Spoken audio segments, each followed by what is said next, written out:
And we're good. Okay, I'd like to call to order the October 22nd, 2020 meeting of the Haverford Township Planning Commission to order.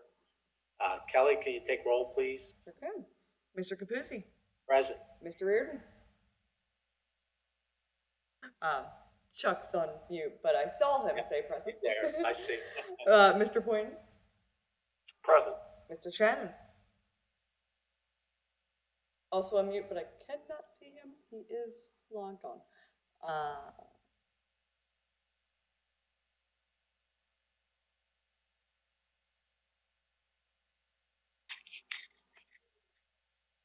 We'll wait for him to.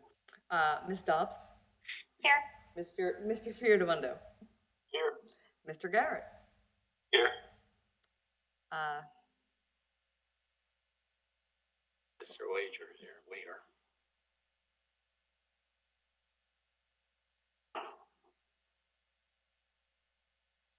There you go. I'm hearing him now. Can you hear me now? Yes. Thank you. Sorry. David Shannon, are you there? I am. Okay, thank you. We can't see you. Is everybody well? We're all doing well, yes. Great. We just took roll, and we can't see you, but we can hear you. Present. Good. Okay. Would everyone please join me in the Pledge of Allegiance? I pledge allegiance Allegiance to the to the flag of the United States of America and to to the the republic For which it stands, one nation, one nation, under under God, God, under God, indivisible, indivisible, with with liberty liberty and and justice for all. Okay. The first item on our agenda this evening is the preliminary final minor subdivision plan for Thomas Thornton at 1213 Pelham Avenue. I see that the civil engineer for the project, Bob Wager, is here, and also Ed Gallagher. Yes, present. Okay. All right. Last time you folks were in, we talked about visiting the Historic Commission and the Shade Tree Commission. So, Bob or Ed, do you want to give us an update on how those meetings went? Bob's muted. I know Bob partook in the Historic Commission, which I believe went well. We missed the deadline for the shade tree. There was a mix-up with the plan. So we were unable to go to last month's shade tree, but we're on for Monday night shade tree. Okay. Kelly, anything you want to add to that? Not really. The Historical Commission requested that the style of the house, that they be mindful that the style of the house kind of reflect what else is going around it. But they also noted that the architecture on that street is pretty eclectic, and there's not just one style. But essentially just felt that there wasn't going to be any issues with damaging Mr. Wager's house. That's pretty much it. Okay, thank you. All right, so we got through the Historic Commission, and we still need to visit the Shade Tree Commission. Bob, I assume you received a copy of the Township Engineers Review Letter of October 21st. Bob Wager? You have to turn your mic on, Bob.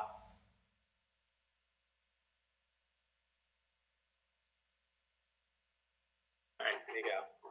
Yes, I did receive the review letter. And any issues or items in that letter you wish to discuss with us? No, it's all pretty much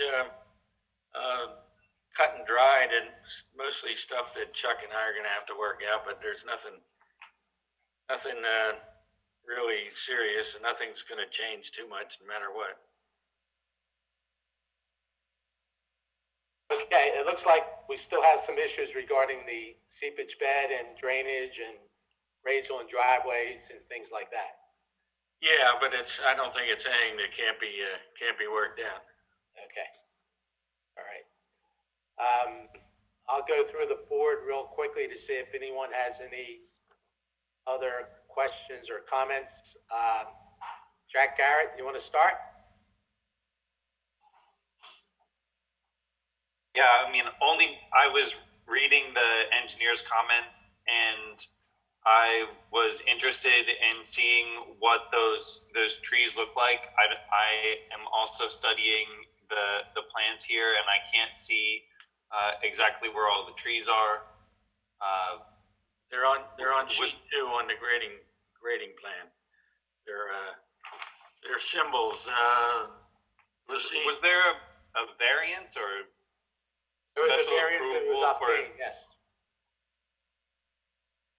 The variance has to do with the fact that the existing house on the property is non-conforming in regards to setbacks. So you can't subdivide a property that has a non-conforming structure on it unless you get a variance from the zoning board. Thank you. I'm focused on the trees, and I was reading. I guess I don't understand why the engineer's letter that we received this week indicates that the trees are not shown. I think Chuck's referring to proposed shade trees. That's correct. Well, there are trees shown on the plan on sheet 2. You'll see I have four street trees, and I have 3 replacement trees shown on the plan with the symbols. Depending on, there's a table in the center upper part of the middle of the page showing the number of trees and the type and the symbols. And the symbols are on the plan. Actually, there are 4 replacement trees and 4 shade trees. And Jack, all that has to be reviewed by the Shade Tree Commission. I have no further comments right now. Okay. Maggie? Hi, yeah, just mostly curious in hearing what the Shade Tree Commission has to say about the existing and proposed trees. I had raised the concern last meeting about the heritage tree, the very large tree in the rear of the existing house, and the proximity of the proposed new driveway in relation to the root line and the drip line of that existing tree. And I was wondering if the applicant could clarify the proposed any fencing or buffering along the side property line adjacent to the trail area. I know that was a point of discussion that we had talked about last time, so I'm curious what the update is for that. Yeah, Ed, we mentioned possibly putting a fence along the property line adjacent to the township park, and you said you would look at that, take that back to the owner and discuss that with him. What you guys decide? Yeah, I think there was a catch-22 that Mr. Reardon proposed, that if the fence was too high or more than 50%, it might pose a safety hazard to whomever is walking and or enjoying the park. So I guess we would be amenable to planting some sort of buffer or fence, but as to nailing it down definitively, I'm uncertain at this time. What was the concern about? I remember This Mr. was my concern in regards to the fact that I wanted to make certain that if there was a fence put up against an area where there was a park, that it would be something where it would have ability to be seen through, so that for safety for children playing in the park, that sort of thing, as we've had in other circumstances. And that's what that was just my comment, a side comment. I'm sorry. Like a Need to chain mess link it up. fence or something like that? Right, Chuck? Pardon me? A chain link fence? Yeah, a chain link or something that would be aluminum facsimile wrought iron without the stuff on top, that sort of thing, which would give it some buffering, but at the same time would allow, for safety purposes, would not allow people to be on the wrong side of the fence when they can't be seen from the park. Okay. So we weren't looking for a solid fence. No, we were just, I was not looking for a solid fence, but a fence of some sort. And what is just to clarify, is the intent of the fence security for the proposed home buyer, or what is the positioning of that? Because If you look at the other properties along Homestead Avenue that border the park, they all have fences. As a matter of fact, some of those fences were installed years ago by the township because people were complaining of kids or whatever cutting through their properties to get to the park. So I just thought maybe it's a good idea to provide that same protection for the new property. Yeah, it's more for the properties than it is for anybody else. It's not. I mean, no disrespect to you, and we're able to talk about it freely, whatever you like to do, but I'm of the mindset that, leave it up to the end user of the homeowner, because some people might like the picturesque, unobstructed views of the park and more natural, free-flowing arborvitae / natural buffer to a chain link fence. That would be my perspective as a builder, developer, and selling houses. 'Cause some people like fencing in for dog purposes and privacy purposes, and other people might want, kind of that natural look when they look out their back deck. That would be my thinking on it. Okay, so you would prefer not to put a fence up, basically, is what you're saying? You would prefer a natural buffer, or leave it up to the homeowner? That would be my gut feeling as a, highest and best use, to let the homeowner prevail and put their own fence up or use their property to the highest and best use. But if it's something that's going to quagmire us. Okay. It's not a quagmire from my point of view. Rob? I have no comments. David? David? There I am. I agree it's not a quagmire. I share Maggie's concerns regarding the heritage tree. I'll second those and agree it's not a quagmire. And I just have a suggestion, Mr. Gallagher, is it? Yes. That have a look at the polo field and you'll see a variety, particularly the west side of the polo field. You'll see a variety of fences and some that don't have any fence. Just for your own edification, for your own thoughts. Sure. Thank you.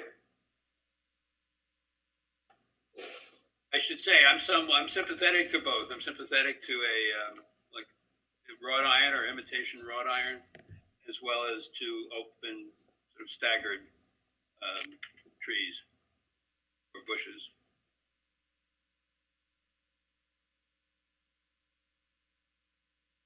Okay, thanks, David. Jesse? I have nothing to add to my esteemed colleagues' comments, which I echo. Nothing further. Okay, thank you. Chuck? Reardon? I'm good, and I understand the builder's point of view, and so I just want to make certain that they do what is best for them as well. Thank you. Okay. I had made several comments last time, and I'm a little disappointed that none of those comments were addressed on the revised plan. So I'd like to go over them again and find out whether or not you don't agree with what I'm saying or that you just forgot to make the changes, Bob. The first item had to do with a contour that was mislabeled at the left rear corner of the proposed house. It's labeled 294, it should be 292. Okay, yeah, I missed that, sorry. Okay. And then I had mentioned so that the runoff into the seepage bed was more evenly distributed, that the two distribution pipes within the seepage bed be interconnected with a short piece of whatever size pipe is in that bed. Okay? And I think for the long-term functionality of that basin, I think if you can spread the water out more evenly throughout the basin, it'll function better and last longer. Okay? I had mentioned that clean out is needed at the bend in the sanitary sewer lateral as it leaves the building. And also I mentioned that there should be a detail on the plan for that sanitary clean out. Okay? Okay? Yep. And then a couple additional comments. The subdivision plan or the record plan has to be sealed by a registered professional surveyor. I assume you have that, Bob? Yes. Okay. Make sure that whatever plans you present to the township for signature and recording, the record plan or the plan that gets recorded has your surveyor seal on it. Okay. Is the new house going to have a basement? Yes. It is? Okay. You're not concerned about rock? Well, we're all concerned about rock. We did some, in doing the testing for the seepage bed, we did hit rock somewhere near 10 feet in front of the proposed house at about 6 feet. So. Okay, so that's what, you're going to do some testing before you build the basement, or? Well, that's up to Mr. Gallagher. If you have a basement, are you proposing to have sewer service to the basement? Or No. just the first floor? We would run out and to your point about the clean out, I know the building code, we need to put a clean out within 5 feet of the exterior of the home, so I agree with you there. But typically we'll run the sewer lateral out of the house at 4 foot below grade for frost, and so it's not a deep cut. So you don't have guys in a trench deep. You're not going to have basement service then, right? No, if someone finishes the basement, we typically recommend like a Soniflow grinder pump. Okay. Bob, do you know the size of the sewer main in Pelham Avenue? I do not. I'm assuming it's 8. That was extended maybe 20 years ago to accommodate one of the houses 3 doors up from me, and I assume they put an 8-inch main, extended the 8-inch, but they didn't put a manhole at the end. They just put a clean out. So okay. All right, Chuck Faulkner, would you know what size that line is? It should be an 8-inch. Let me put it that way, Angelo. But I'd have to go back and check our records. It shouldn't be any smaller than a 6, but it should be an 8. Okay. Then one other thing, I noticed on your grading plan, the new driveway for lot 2. Okay. right. Are those driveways going to be concrete or asphalt? Asphalt. Asphalt? Okay. All right. Your apron, the way you're depicted on the plan, it looks as though your apron doesn't encompass the sidewalk adjacent to the apron. Right. Yeah, I see there. I should erase that line there. So that has to be 6 inches thick is what I'm getting at. Right. Well, the detail, I believe, shows that. Yeah, well, your detail also lists like 3,500 PSI concrete, and I think the township standard is 3,750. Okay. So just make sure on sheet 3 you make that adjustment. Okay.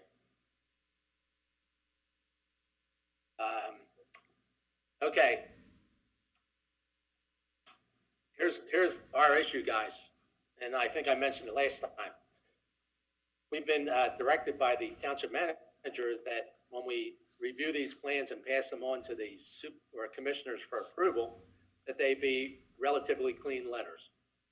And I don't know if we've reached that point yet. I know in speaking with Chuck Faulkner, he still has some issues with the stormwater management system.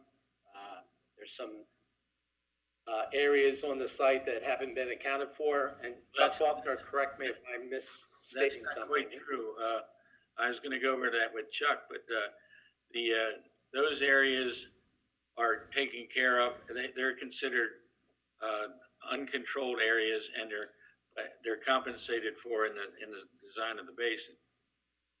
So they are taken into account. Well, if that's the case, Bob, we're gonna have, it was unclear to us, with the stormwater management report, what they were and how they were accounted for. Yeah, it was mentioned that in the introduction, but, easy to miss. I'm sorry. Kelly, where do we stand with our 90-day clock on this thing? I believe we have a waiver. We have an open waiver, right, Ed? Yes? I don't know. Do we? I was asking Ed Gallagher. I'm 99% sure that we do. Actually, no, I'm sorry. Tom Thornton was the one that did it. Yes. Okay. So we have a waiver to the 90-day clock? Mm-hmm. Okay. All right. Well, if, again, I personally am reluctant to move this tonight because of the number of comments. But if someone on the planning commission wishes to make a motion, I'll entertain it. Okay. So I take it by everyone's silence that we would rather see the plans revised to address the comments that we spoke about this evening, as well as the comments in the Pinoni review letter from yesterday. Get them back into us, have Chuck review it again, and then hopefully next time we meet, we can move this on. Anybody on the board have a problem? Rather than have a meeting again, because I know everyone probably doesn't want to have another meeting if we don't have to, could it just be a conditional approval that Bob addresses all Chuck's concerns? Any approval we give would be a conditional approval. I mean, we would condition upon addressing the comment. All I'm saying is, once we approve a plan, recommend approval, the motion that the Board of Commissioners pass has to list all the conditions, and they just don't want to have to list, 20 conditions. But if he could address them in the interim, I understand they don't want a laundry list of conditions, but I don't see the need to wait another month to come back to the planning commission to just talk about Chuck's comment. Seems like it could be done via email between Bob and Chuck. There's also the Shade Tree Commission meeting, right, as well, and I think I heard a lot of concern about them. I agree. I'm sorry. Go ahead, Jesse. I didn't mean to talk over you. We talked about the impact that the driveway on Lot 2 is going to have on those large trees, and we still don't know the answer to that. And I know the shade tree is going to weigh in on that, but I think there's people on the board here who are concerned about that. You have based upon the plans that you submitted, there's a 2-foot cut within 13 feet of the trunk of that large tree. I got to believe that's got to impact something.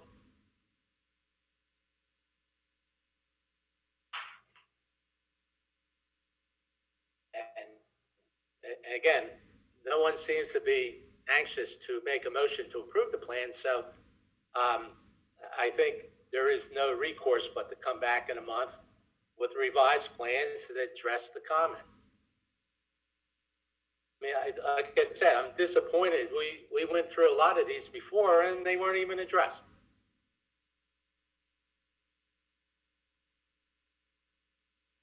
Well, I don't think that's true, but I mean, I'm sorry I missed your comments, but I did address just about everything on that list that Chuck had before. I thought I had a letter with it that showed what I had done to address those. It's not like, now granted, there may have been other problems that came up, but I feel that I addressed everything that Chuck had before. It's just that maybe not to his satisfaction, but they were addressed. Well, the comments have to be addressed to his satisfaction, Bob. Well, I know, but sometimes that's not always easy to achieve. You said there's no big deal here, so I don't see why they can't be addressed. Well, not if we just it's hard to address a long list of comments and then go back and have everything done perfectly. It never happens. And to be fair, we just got the comment yesterday, so it's not like Bob could have put another plan in front of you prior to the meeting. Look, guys, I'm sorry. It doesn't look like anyone on the board is looking to make a motion on this. I'm not going to make a motion. So we can make a motion to deny your plan and then you can take it to the commissioners and do what you want to do. We can do it that way too. No, I don't believe that's conducive to getting anything done productive, but I guess just to be clear, so I can go back to the owner, what is the real concern? If we can address Chuck's comment, which I do believe we can without any problem, it's just time. Is it the driveway adjacent to the tree? That's one. The stormwater management system is another. Okay. All right. Making certain that you have the proper certifications and stuff added to, that were brought up by Angelo again with the proper stamps and stuff that needs to be done. We've been put in a position where the Board of Commissioners has now asked us to make certain that we have all of our T's crossed and our I's dotted, and that's going to require that happens all the way along. And so the more things that we can do right from the get-go, the better off we're going to be. There's a whole number of things for the last 10 to 12 years that every single review letter of Chuck's has on it that is never done by anybody before he provides the review letters. And everything from where you're meant to put, when you're subdividing a property, you're meant to put up locations where we know where the boundary lines are, set them and put them in place. That ought to be just automatic. So if you can get rid of 40 to 50 little problems, then we can concentrate on the bigger ones. But that's a real critical factor. And I've been on the planning commission now for a long time, and I've watched this happen over and over again. And I'm sorry it's happening to you all tonight. I truly am. And I'm not worried about the fence, but I am worried about the fact that Angelo gave you every single item that he has to have taken care of. And quite frankly, he's an unbelievably competent engineer, and I listened to his advice. And when not one of his items was corrected inside of your documentation before coming out this time, it's a real concern. That's for me personally. And I'm sorry, I don't mean to get on anybody's bad side. Certainly don't need it in this coronavirus era any more than you all do, and I know that. But I'd like to see you all bring a clean sheet to us, and then let's get this thing done and get it worked out the next time. And because there's not going to be another meeting in 2 weeks because it's Thanksgiving, and there won't be another meeting in 4 weeks from that because it's going to be Christmas Eve. We need to do this in December and get it done. So there's no November? Early December, second Thursday of December, we're going to have a meeting. Let's make sure you're at the top of the list and let's get it done. I'm sorry, what about November 5th? November 5th is the zoning hearing board meeting. So you can do it November 5th. Our next meeting is November 12th. You can't do it on Thanksgiving. That's what I'm saying. I apologize. The 12th, right, Kelly? The 12th, yes. The 12th we have, but we only have 2 days left this year because of where our meetings fall on the second and fourth Thursday, because the fourth Thursday is Thanksgiving in November, and the fourth Thursday in December is, I believe, Christmas Eve. So what I'm saying is we only have 2 days, and I want you all to be aware of that so we can move this forward as rapidly as possible. Our next meeting's in 3 weeks. 3 weeks. If you can get the plans done, corrected, since they're no big deal, within a week, that'll give Chuck 2 weeks to review it. And you can be in on the agenda on November 12th. And we'll have the shade tree feedback by We'll have then the as well. shade tree comments, exactly. That's perfect. Let's get this done. Can I weigh in a second, Mr. Capuzzi here? What's that?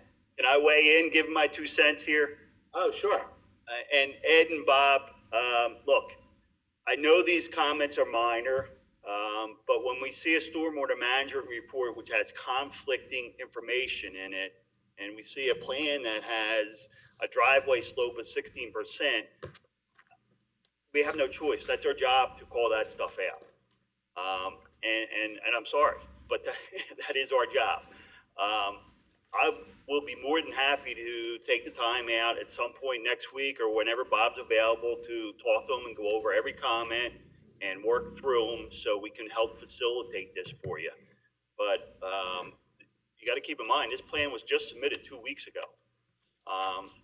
So it was a quick turnaround in order to get you on this agenda and everything, and we did a thorough review on it. And you know, like I said, I'd be more than happy to talk to Bob and Ed if you like, and from here on and go over that and try to get it resolved. Okay, thank you. Thank you, Chuck. Okay, so we'll see you at our first meeting in November. Very well. Thank you. All right, thank you. Take care.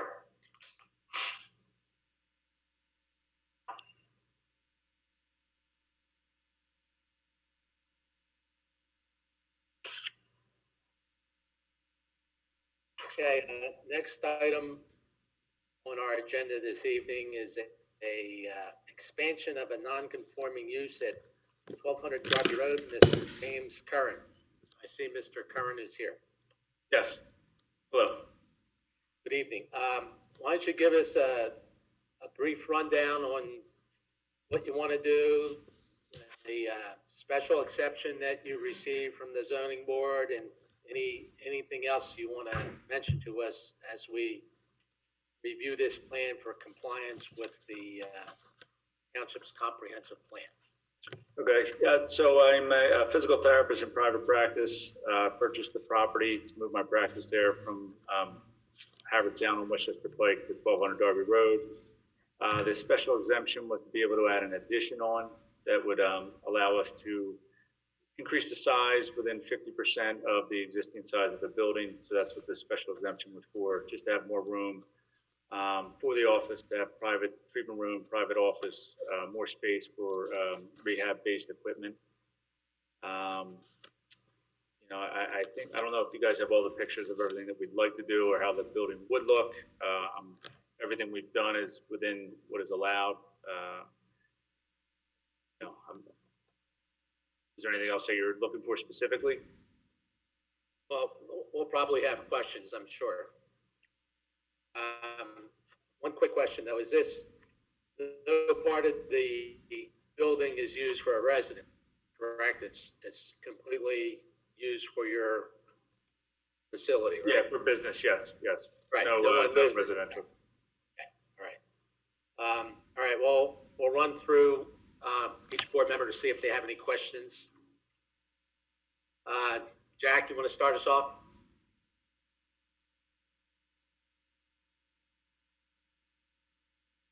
I reviewed your plans. I feel pretty good about what's going on here. Is there some change in the parking that's happening in there? I think originally it was thought with impervious coverage, we would need to remove a spot, but based upon the square footage that was approved and the lot size, it's smaller.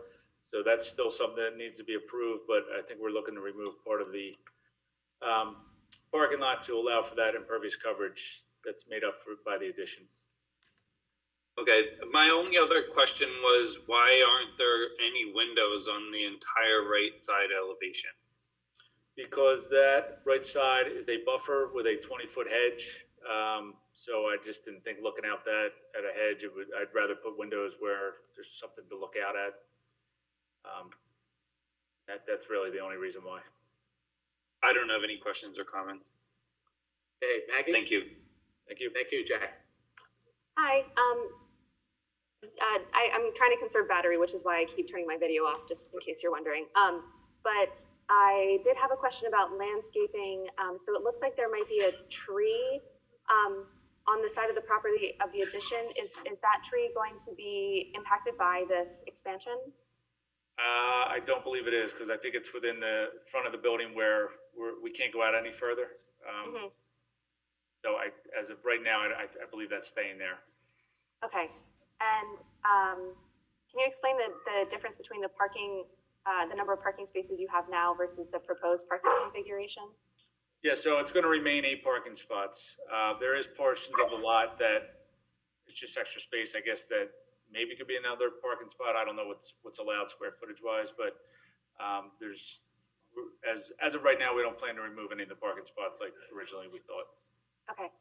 And I had a similar question as to why there was no windows on the one side of the building, only because it resembles some of the residential properties. So it's just from a architectural perspective, a little different than what you would expect of that building type to have an entire facade with no windows.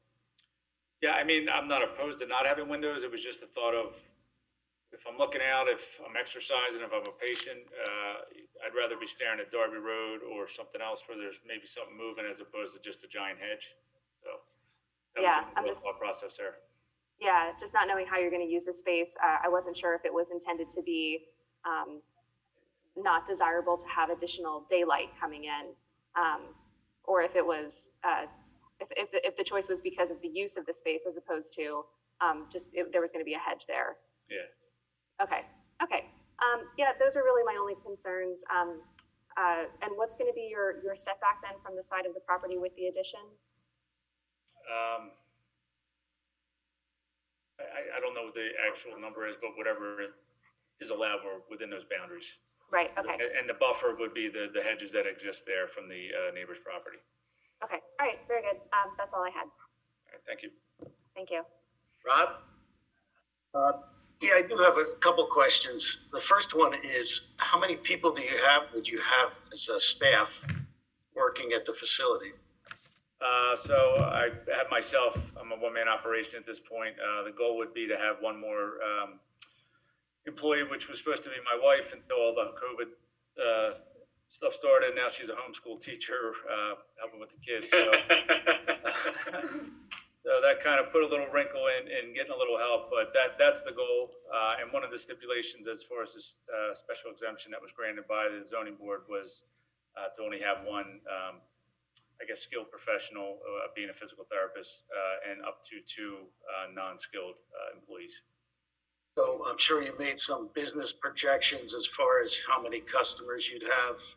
I'm just trying to look at the parking and how many people you're projecting to be in that building at the same time. Yeah, so as far as, I've been in business for 8 years. Just getting back up to, what my average would have been before COVID, seeing about 50 patients a week. So 10 patients a day. I'm there from about 9 a.m. till 8 p.m. some days. So I usually have 2 patients an hour on a busy hour, and sometimes, less. I looked at the plans also. As an architect, I think some of the foundation plan should be looked at. I know the architect had passed away that you used for those drawings. He was an excellent architect. I knew him. Mm-hmm. But as far as the layout and the addition, I have no problem with it. Okay. Thank you. Thank you. Thanks, Rob. David? David Shannon, Yes. any comments, questions? Yes. I understand I have a couple. One, you went through the special exemption process. But I just wanted to ask, you probably dealt with this before, but have there been any comments from the neighbors? No, I've had nothing but positive, and the one neighbor actually showed up for the 2 meetings, and both times went on the record stating that she was completely for it.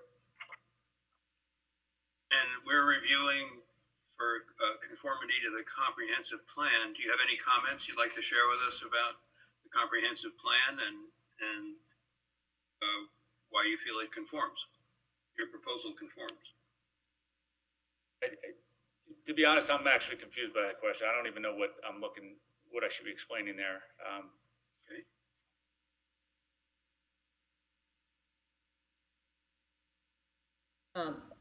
I'll jump in here. The comprehensive say, yeah, plan Kelly, please. is a little vague in that section.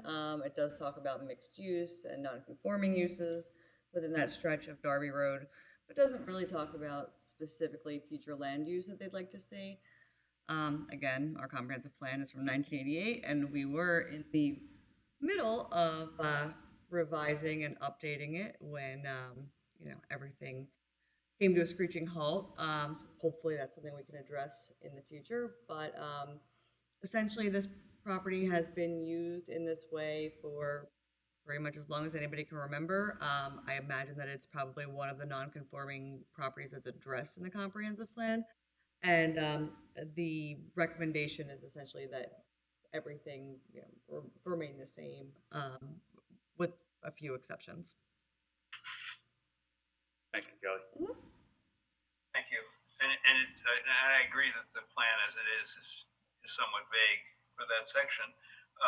Now, under your special exemption, it's clear that you're not permitted to sublet or have other practices in the space. Is that correct? I mean, I can tell you what the application they approved, they put on here, the stipulations. Is that what you're looking for? Yes.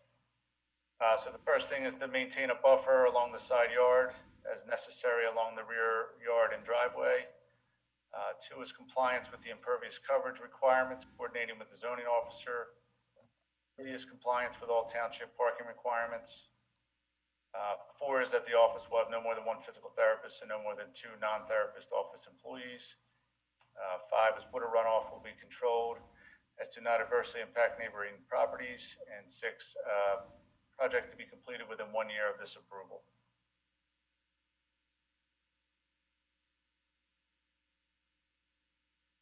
So again, there was no stipulation regarding subletting. I don't plan on subletting.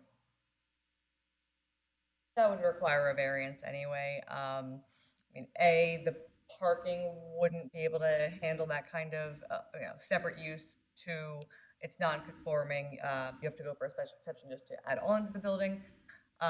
You would need a variance to add a second use to the property. Jesse?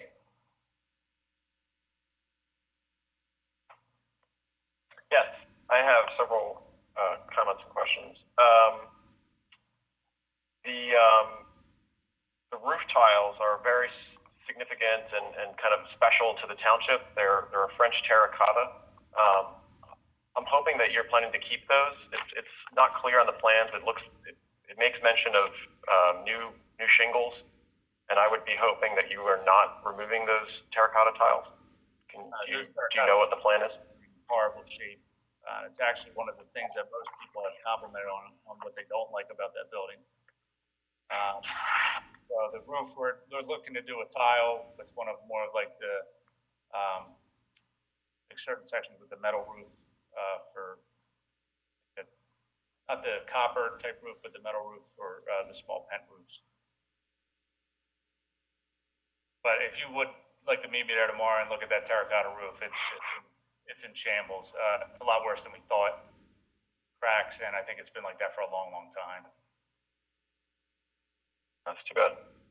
And similar question about the siding. Is the plan to completely re-side it, or is it, We're gonna keep the siding that's on there, and I think the plan is to keep it white, and so the new addition will also just have the same white siding. but it'll be the new, it said vinyl, so is it gonna be new vinyl siding, but you're maintaining the existing siding on the existing portion? I guess, you know what, I didn't even think about that. The color's gonna be white, but if that is aluminum, I believe that's on there now. Or is it, I thought it was painted wood. No, I believe it's an aluminum siding. Okay. And then I thought that, just to help, distinguish the addition from the existing building, that perhaps instead of, aligning the front, it could actually push back to the back side of the porch, and you could pick that space up on the back, by bumping the back out a little bit, and therefore, you wouldn't lose any of your floor plan space, but it would also help distinguish the addition from the existing building. But I didn't, that was also, with the thought in mind of trying not to redo the entire roof, but it's a shame to hear that the roof is can't be saved. You've had several roofers look at that? Yeah, and it's just, in regards to the plan that we had, because of the addition, we're gonna have a new roof line, so we just wanted to go with a whole new roof altogether.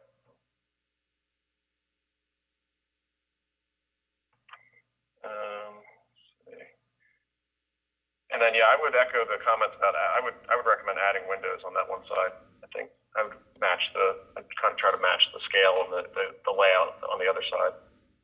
I don't think it's so bad to look out while I've been going with my son to physical therapy the last couple of weeks, and it's nice to have a view out. I know you have windows on the front and back, but I don't think 2 or 3 more windows would hurt.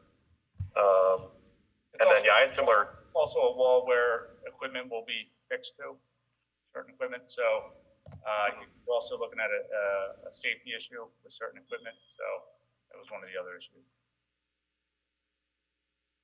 And then, I had similar concerns about the parking layout. It looked like 2 of the spots, you'd be blocking in other cars. From what I could tell, like spots 7 and 8 on the plan didn't look like they would be practical to me, but I'm not a civil engineer. They didn't. That's the way the lot's been laid out since it's been, since I've owned it and prior to when the dentist was there. That's all right. Okay. Yeah, I've never pulled in there. Those are my comments. Thank you, Jesse. Chuck Reardon?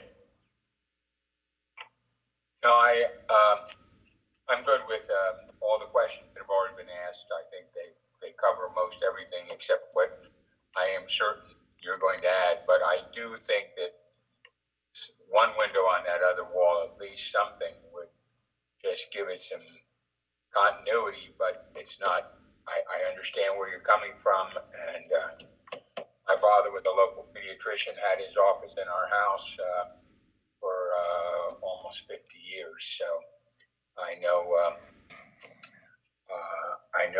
that there are always concerns about how you make things work and not work, and it's difficult, and it's you're playing one thing off of another, but one of the things that I also wanted to mention was with the comprehensive plan and the changes that appear to be moving forward, and I think when that commission gets back together, they're going to have some major decisions to be making about the number of buildings that are not being used now and maybe for a long time may not. So our comprehensive plan review is going to take on a new life, I think, in a couple of 3 or 4 months when things start, when people start approaching a light at the end of the tunnel. So that's just a comment on the side. You didn't know about that. You wouldn't understand the comprehensive plan. It's hard enough for me to even fathom it. So thank you. Did the insight. Thank you. Okay, thanks, Chuck. Kelly? Yes. Once we're done with this, what happens to this application? Well, code enforcement has been doing a preliminary review of the building plans. We do still need to work through the impervious surface issue. I mean, permits are here. They're pretty much ready to go as soon as we work that out. Just looking for a recommendation this evening that it's not wildly outside of what the comprehensive plan was looking for as far as future land uses. Okay, so it doesn't go to the Board of Commissioners? No. Oh, okay. All right. In looking at the objectives of the comprehensive plan as it applies to non-residential development, the only thing I can see is that development occurs in appropriate locations, which is compatible with surrounding land uses. I don't see anything in here that is contrary to that objective. The only issue that I have is, and I think the zoning board mentioned buffers to some degree. Okay. The property that's adjacent to you on Manor Avenue, there's a couple large bushes that, for all intents and purposes, block most of your parking lot, but there's an open area towards the rear of your parking lot that's not buffered. I would ask that you kind of close that area in, buffer the entire parking lot on that side of the property. I don't have a problem with that. Okay. All right, that's, I'll make a motion that Planning Commission determines that the proposed development is consistent with the objectives of the township's comprehensive plan. And request a buffer. And yeah, that the buffer on the property adjacent on Manor Road be extended so that the entire parking lot is buffered. Second. All right, we have a motion and been seconded. Anybody have any questions or comments? Okay, there's nobody in the audience. So Kelly, can you take roll, please? Sure can. Mr. Capuzzi? Yes. Mr. Reardon? Yes. Mr. Poynton? Yes. Mr. Shannon? Yes. Ms. Dobbs? Yes. Mr. Fioramondo? Yes. Mr. Garrett? Yes. Okay, thank you, and good luck with your project, Mr. Curran. Thank you very much. I appreciate it. Safe drive home. Thanks, guys. Have a good night. You too. Good, thank you. Okay. Got them off in time for the Eagles game. That's good, right? Maybe, maybe not.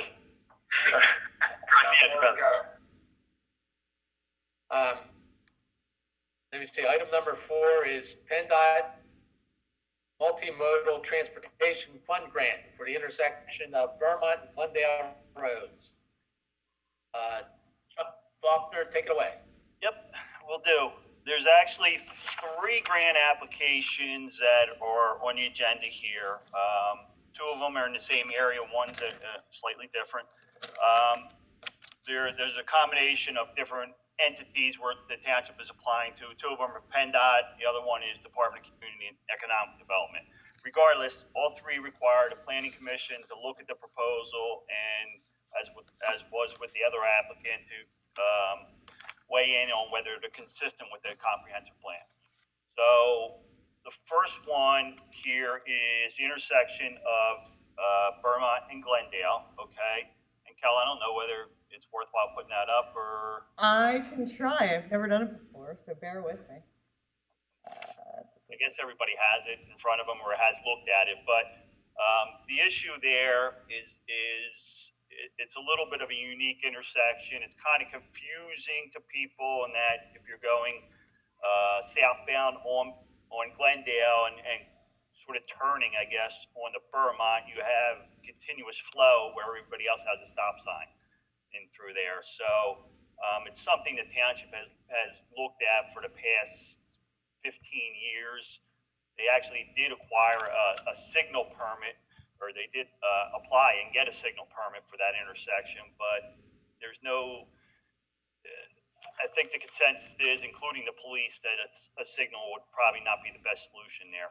So, long story short, we met with PennDOT. We came up with a couple solutions here. This one you're in front of you, which is basically to try to straighten out the intersection, make it a T intersection. So it's a little, and a stop intersection. So everybody is stopping, you know, regardless of what approach you're on. You're at a three-way stop, and then pushes it over, enhances the sight distance a little bit, and just makes it a little more of a standard intersection. Now, being a PennDOT multimodal grant, the other component of this is to get access to the Darby Creek Trail.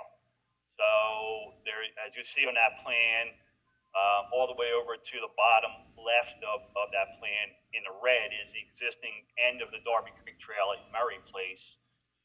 This proposal would pick up the trail, run it across along the creek, and then up to that intersection where there would be a crossing, and it would connect to that Lisa Road, or the sidewalk adjacent to Lisa Road there, and serve the Pilgrim Gardens area. You know, that way it would be, those people would be able to walk down Vermont Road, cross at a safe intersection, and get to the Darby Creek Trail. So, you know, that's basically it. This is, you know, on an order of magnitude of $1.3 million to do all this work. So it's not a de minimis amount. Does anybody have any questions or concerns about that? Or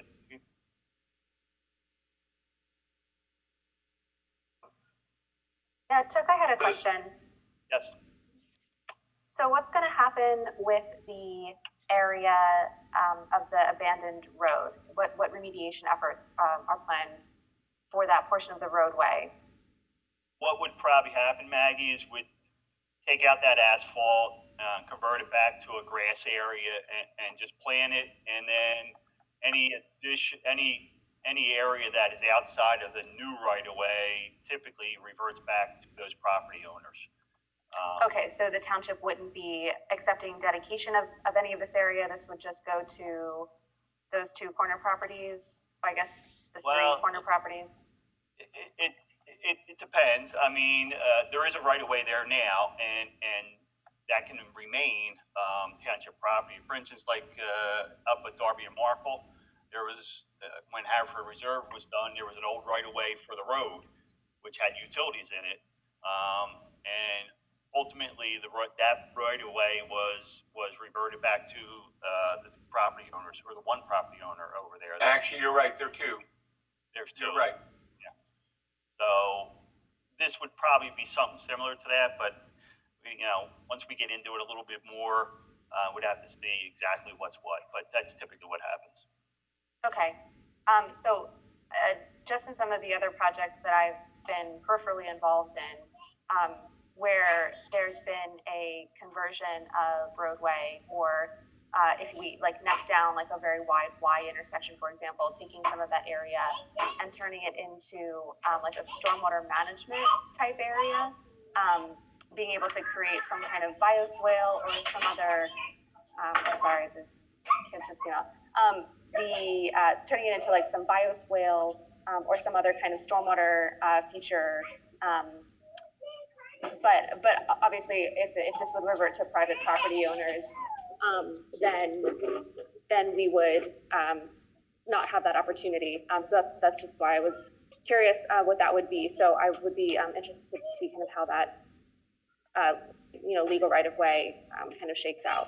Yeah, and your point about stormwater management is very valid. I mean, we're putting a lot of we're reconfiguring a roadway, we're adding impervious. We do need some level of stormwater management just associated with the trail in and of itself. So it's a tough area to do that, but we're going to have to figure out somewhere in that area to do some type of stormwater management. And maybe that's a solution. Some of that could go adjacent to the roadway.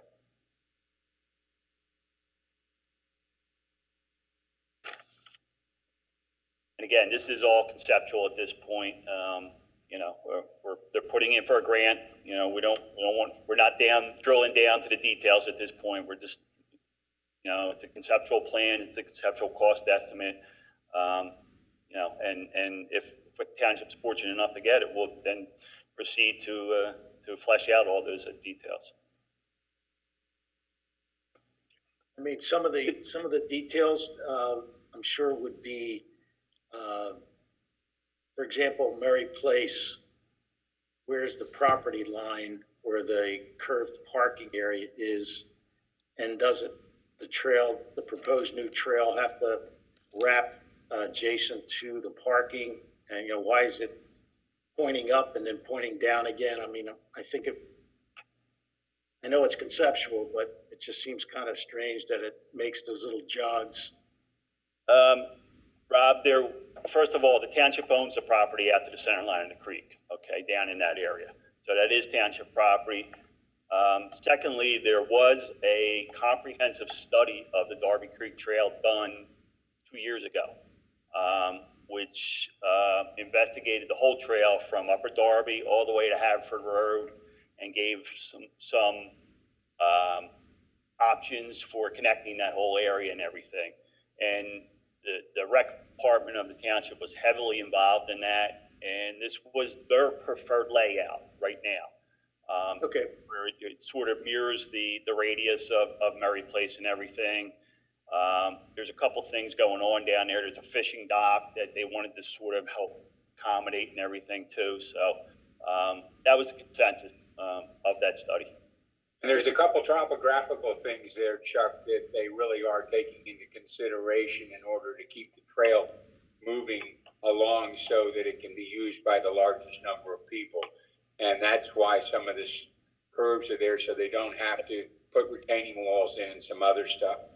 I've been down there and looked at it. Yep. Trying to save as many trees as possible and stuff like that. But you're right. You're exactly right. Chuck, a couple of basic questions, and these might be rhetorical, but I think where you're showing the crosswalk, and that's because there's an existing sidewalk there. I mean, you've drawn it in. I don't know if is it being replaced, or I think from what I could tell from street view, it looks like it's there. Yes, there is an existing sidewalk on the south side of Vermont there. There is no sidewalk on the north side of Vermont. Right, and I guess one question was: is there a thought to, as part of this, to add a crosswalk at both sides, just because then you wouldn't have to have that funky curve in the new trail? Could we do a crosswalk at both sides? If we don't have sidewalk there, we probably don't want to do a crosswalk there and encourage people to go, across to that side, because then you're almost in no man's land over there. So.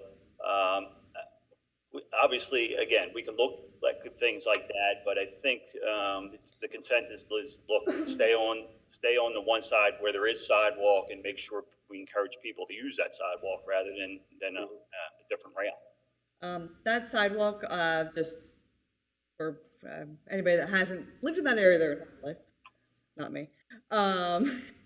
There, again, it's no sidewalk on really most of Glendale.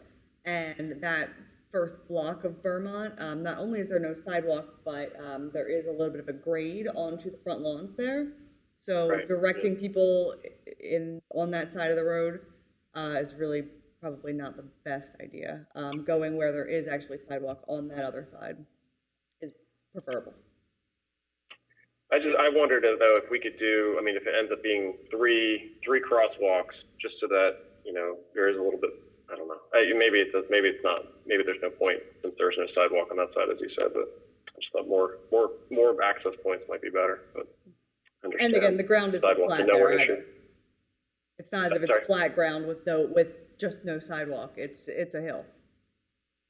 Right. Well, but I mean, we're bringing it out though, right? There would be a new curb line in this kind of new grass area. So maybe there could be some segment of new sidewalk there in this kind of right-of-way area to be figured out. Yeah, maybe down along Glendale to service some of those houses down there. Is that what you're thinking, Jim?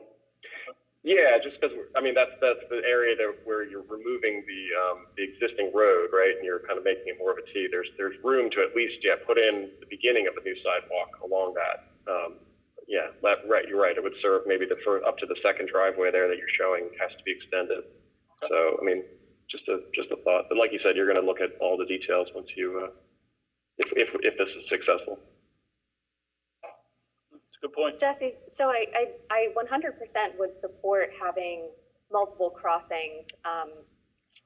From my experience with PennDOT, there's an issue of putting in, even if it's ADA ramps, just at the corner, there's a hesitation, I think, to put in curb ramps where it doesn't connect into a sidewalk. So even though it would be preemptively creating that connection point, the fact that it doesn't currently connect into anything would, and I think Chuck mentioned this, would kind of encourage people to cross where no crossing is really desirable and there's no connection point. So I think it would be important as we realign this roadway to consider what the grading is for a future connection point, for a future ADA crossing there.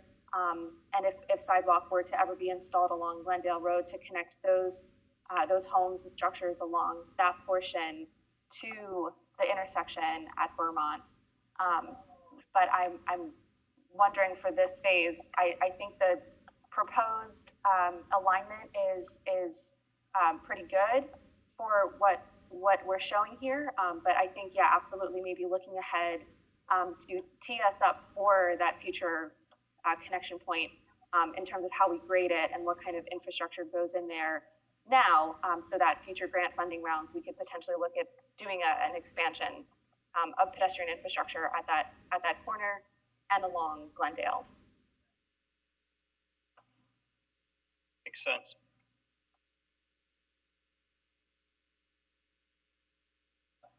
Chuck, you mentioned it's going to still continue to be a three-way stop. Correct. Well, it's not a three-way stop now. It will be a three-way stop. It's not a three-way stop now? No.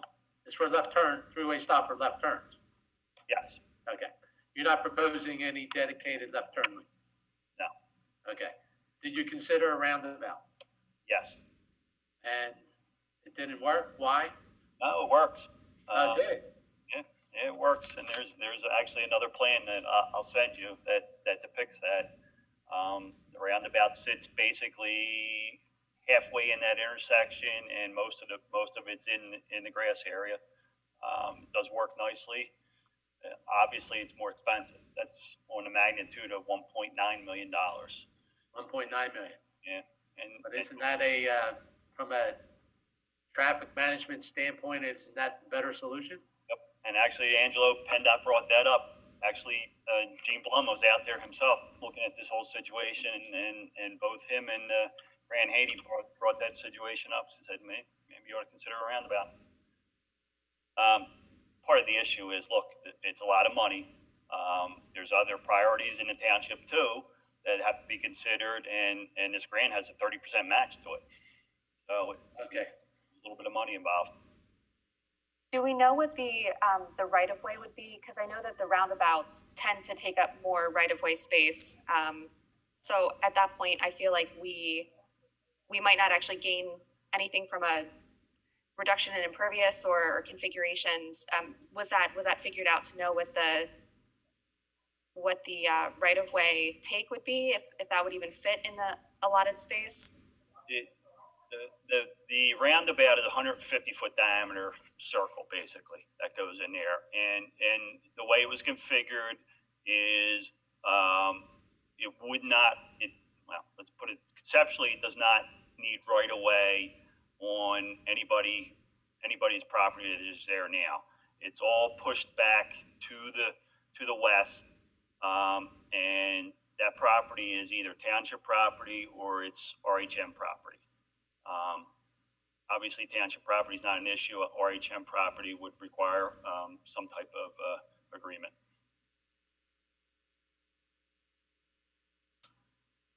Okay, anyone else? Do you want us to, Kelly, do we have to vote on these individually, or can we bulk them all together? I think all together is fine, so long as you do. Okay. Angela, they just have to, the idea is they just want to know that it's consistent with the comprehensive plan. Right. You're okay with the motion that for all three, right, Chuck? Yeah, as long as you sign 3 separate letters, that's all. Okay. So the next one is the Darby Creek Trail. Is that that's the green line there, right? Yeah, this one's another multimodal grant through a different agency, Department of Community and Economic Development.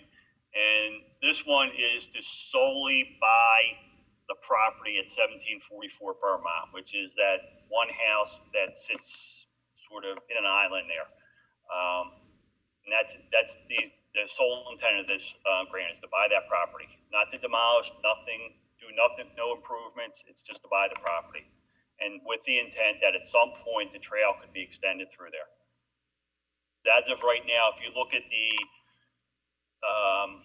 with that property encumbers the trail going down a little to the end of the township there. This way, part of the trail wouldn't be in Marple Township, correct?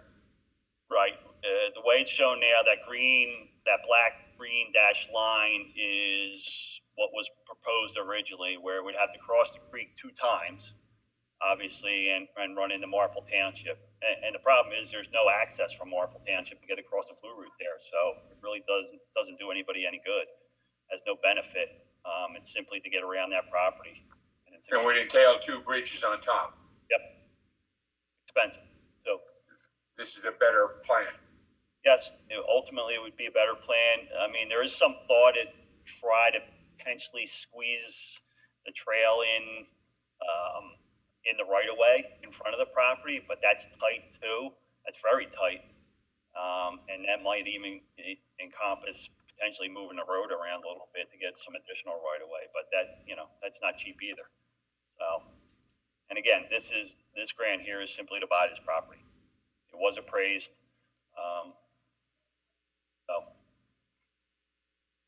What's the? I'm sorry. I just had a question about the current riparian buffer area. It looks like this property has its rear frontage along the creek. So just from, I recently heard Cindy Dunn speak. So she's head of DCNR, and just she was explaining how the agency is really focusing on riparian buffer improvements, riparian buffer management to improve the stormwater and improve water quality in the Commonwealth. So I'm just curious if the acquisition of this property could be kind of dovetailed not only for the trail alignment, which I would support this over 2 bridges, but that could also be something that the township could look at pursuing additional grant funding or through township funding, depending on what the condition of the riparian buffer is there. So that could be a really great opportunity for some ecological restoration if it's at all deficient. So I think that this is a sound investment for the township. That's a very good point, Maggie. I think, both the riparian buffer, well, anything we do down in this area is probably going to require some level of riparian buffer. Plus, we also have the whole PRP plan that's out there that, there's some potential to do some work in conjunction with that too. So something we got to keep in mind. I have a couple questions. So one, I assume you guys realize this is a historic resource it's number 66 on the historic resource list for the township. Yes. 1744 Burma. And second, there's also, Chuck, there's just a typo that confused me at first. I think on the highlighted area of the plan, it says 1774. I said that should be 1744, right? That was a good catch. Okay. Now, I was typing in that address and I was like, well, I'm all confused. Okay, that's minor. This property, these guys just came before the Historic Commission back in January because they needed to put a new roof on. Are they actively trying to sell the property, or are they aware of this? The property owners? I have not been involved in any of the negotiations. The township has actually discussed it with them, and I'm not aware of what level of negotiations, if any, there was. They've had a for sale sign on the property for a few months. Oh, they have? Okay. This isn't something that we approached them about. They listed the property for sale. Yeah, it's for sale. It's fascinating, all of these houses that we look at in the township, so many of them that are historical. One of the very first things they are is they're all in floodplains, and they're in floodplains because they wanted to have easy access to water. So it makes sense back in the day. It was part of the mill. It was one of the Hayes Mill complex. I was just reading on the resource list document, the survey. But so you guys are saying that, so essentially if the township were to acquire it, it's mainly for the path, but just kind of, there's no plan to tear it down? I mean, what use could it serve the township besides the path? That's my biggest question. That's a very good question, but I mean, like I said, the grant application is simply to acquire the property, okay, to give the township the ability to do something in the future. What that something is, what it involves, I don't know that anybody has put a significant level of thought into it at this point. Jesse, just remember, one of the things that you have to remember, my friend, is that demolition by neglect is one of the things that we really covered when we wrote the regs for the historical overlay. And so the result is that the township would be in exactly the same position as would any other private owner. That property cannot be simply let to go to rack and ruin by the township. I think, don't we already have a building that's going to rot back in the bus, that house that's back in the bus depot that's rotting away? That's what I'm worried about, is that we're going to have another house that's sitting there, rotting away, that's on the historic resource list, with no use for it. I'm just totally puzzled by this. Like, I don't really understand. I had addressed some questions with the assistant township manager, Amy Cuthbertson, regarding setbacks of the property. From that conversation, my takeaway is that maybe potentially subdividing the property, purchasing it, subdividing it, chopping off what we need for the trail, and then allowing that property not to be encroaching in any way, and likely, I would imagine reselling it. From the conversation, that's what I took away from it. I could be wrong. There could have been further conversations after that, but that was the general gist. Yeah, I would like to see somebody occupying this. I don't want this to just be some, folly. I'd like to know more about a plan to what the house would be, more than just saying we're going to buy the house. I don't know if I could support that without knowing more about what it was going to be used for. Just speaking for myself. How about if they ran the trail through the house? Ha ha ha, I'm kidding. I don't think that's a good idea, because then we'll have to air condition it and heat it, Chuck, the trail itself, is that going to be paved? Is that a paved trail? Barbie Creek Trail that exists today is paved, 10-foot wide paved trail. And every other, well, not every other trail, the major trails, the Pensy Trail is paved and all that. So likely, yes. Okay. All right. Anybody else have comments? We may have to deal with this separately. And again, the criteria here is simply that it's in conformance with the comprehensive plan. And understandably, I understand Jesse's concerns regarding other things. That building floods out in a 100-year storm? Yeah. Yes. Okay. All right. What's next? Next is the intersection of Haverford Road and Ardmore Avenue. Okay. Assume everybody's familiar with this one. The intent of this grant here, and again, this is a multimodal grant, is twofold. To improve pedestrian safety through the intersection. It's a difficult intersection to navigate now if you're a pedestrian. It has no pedestrian signals, and it's got some of the, the configuration of the circle and the wide paved areas at Valley View there, and everything is just, it's confusing sometimes, and it's tough for a pedestrian to get from A to B. And there is a P&W station up Ardmore Avenue, approximately 300 feet up the road on the lower left-hand side, going up that way. Heading to up in the air up there, you're heading out towards Haverford College. You'll be on the right-hand side in 2 blocks. And the other stuff's all residential. There is already a little island there where they have a tree that's lighted at winter holidays, and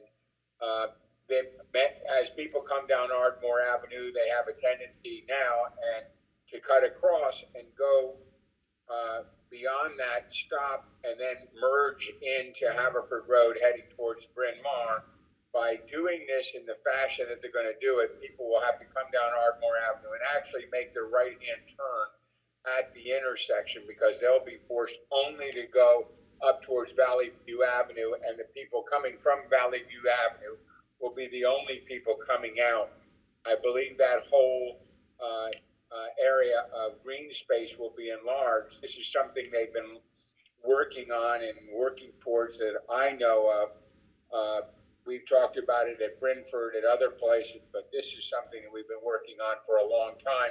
What cracks me up is that we're going to do this right after we open up the Ardmore Avenue Bridge. And if we get it in and we get the approvals, we'll have another boondoggle on Ardmore Avenue near the bridge. But because we've been a year and a half now with the bridge being closed. But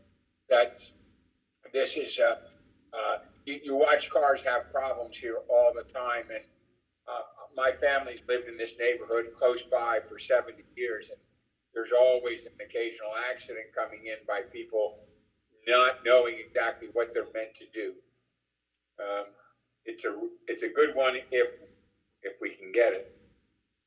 Yep, and you're right, Chuck. The other objective of this is to encourage mass transit use, to allow people to get easier over to that Ardmore Avenue station.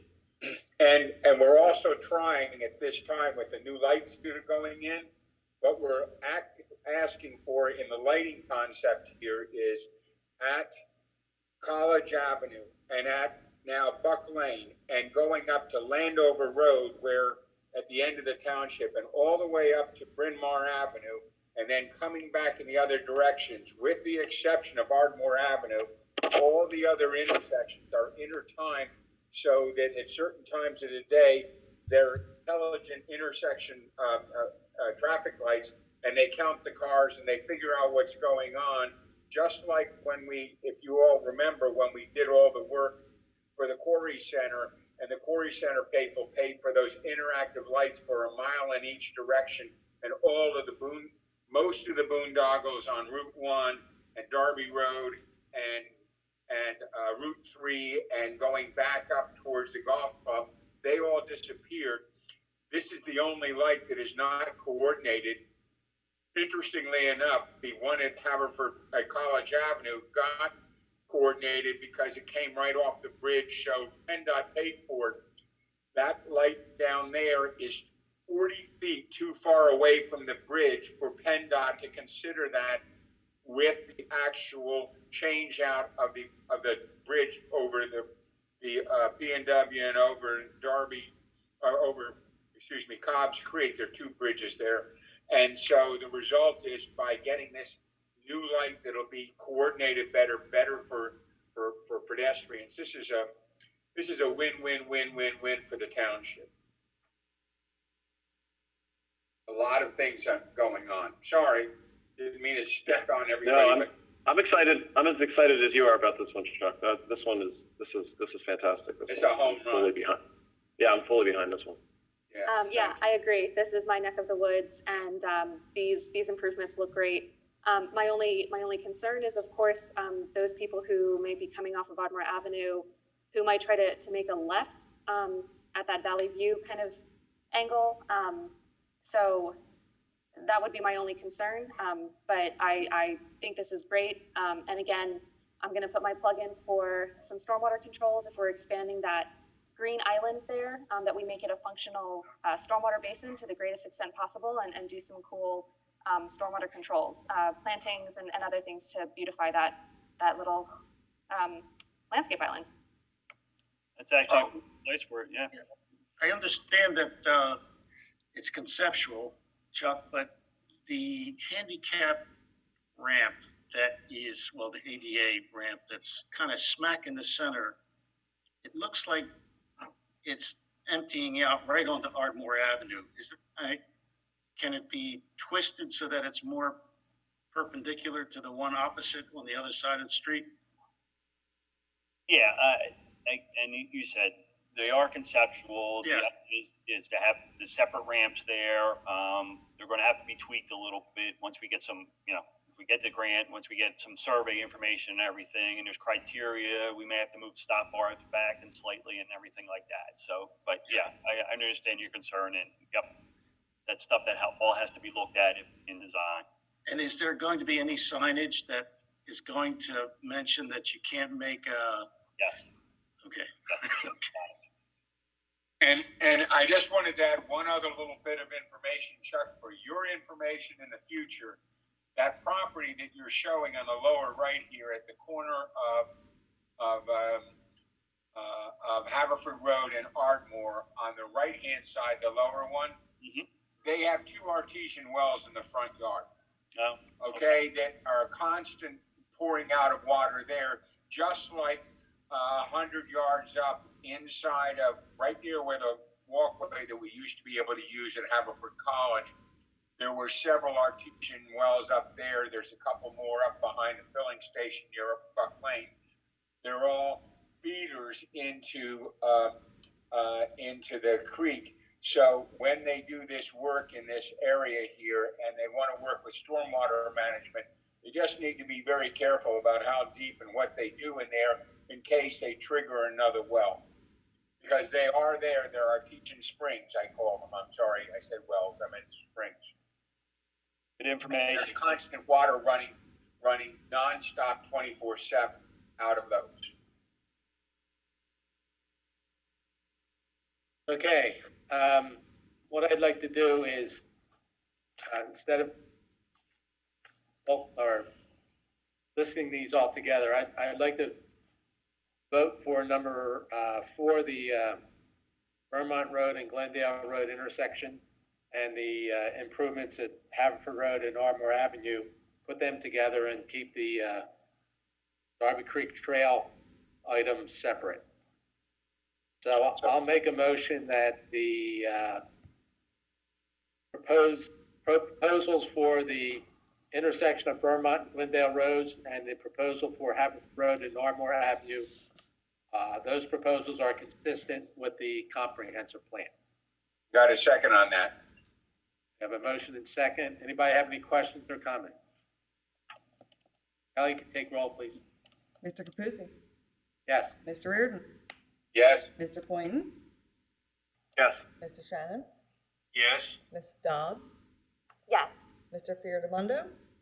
Yes. And Mr. Garrett? Yes, but actually, can I add that we want to keep the roundabout idea on the table? Can add that, yes?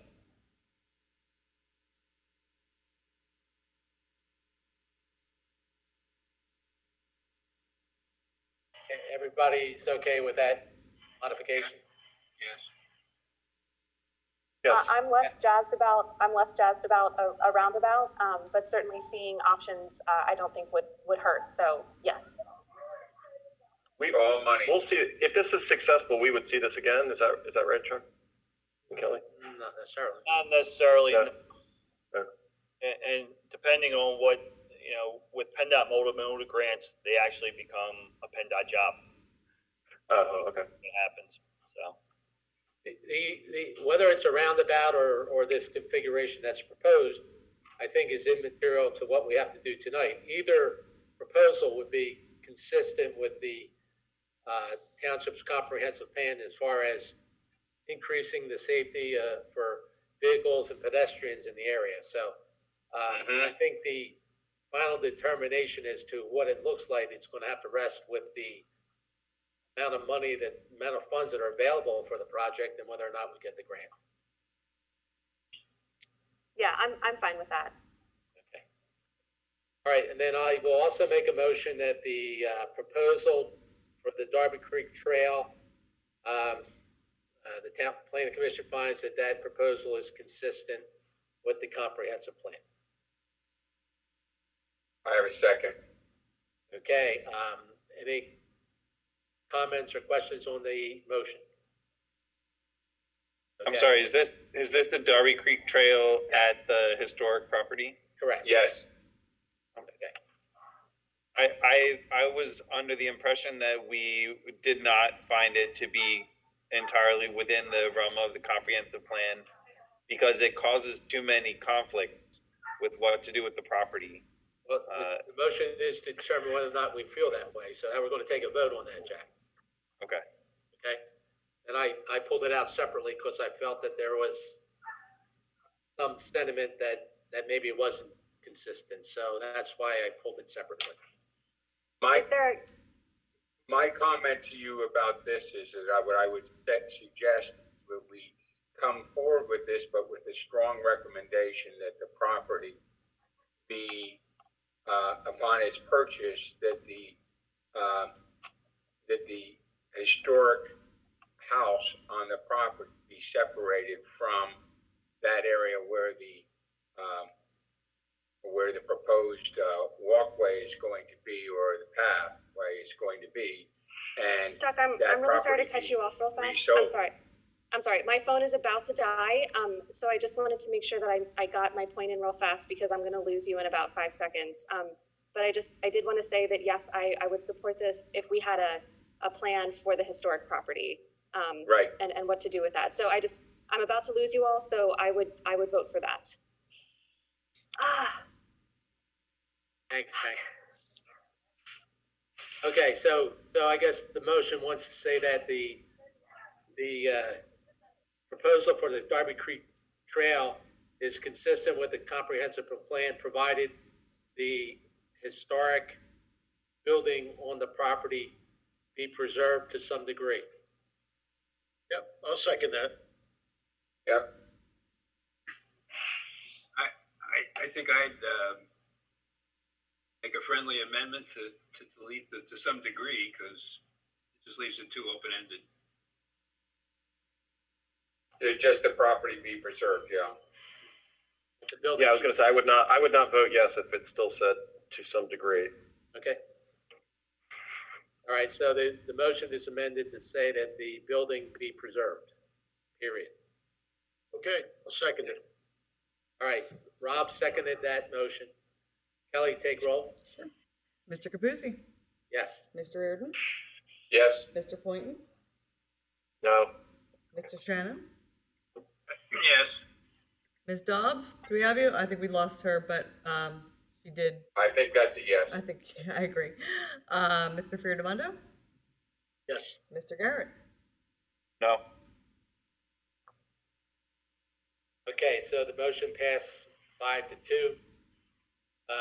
Just out of curiosity, back in, Jesse, you voted no for why? What reason? I'm still not, I mean, I would need to know so much more about what, or I would need to know that it was going to be owned by a homeowner, not just sitting there vacant, owned by the township with no use. Okay, so you're Because I don't think that's consistent with the way it's used now. It's a single family home now. It's not a vacant property now. Okay, all right. Okay, Jack? Sorry, yeah, there you go. It appears to me that it's an option, and there are other options. Okay. All right. Last item on our agenda tonight is approval of the minutes from our meeting on September 10th, 2020. Anybody like to make a motion to approve those minutes? I'll make the motion. Yes, I would. Okay. Who made the motion? Jesse did. Jesse? Yes, I make a motion to approve the minutes from September. And I second. Chuck seconds. All in favor? Aye. Aye. Any opposed? No, that vote was 6-0. And our next meeting is the 12th of November, Yes. and I I suspect that we will be seeing that Pelham Road subdivision plan again. I would imagine. Okay, all right. Thank you, Chuck. Anybody else have anything they want to mention or Thank you. talk about? Good meeting. No? Okay, well, thank you, everyone. I'll make a motion that we adjourn. Thank you. Thank you. All in favor? Aye. Aye. Meeting adjourned. Thank you very much. Take care, everyone. Thank you. Thank Good night. You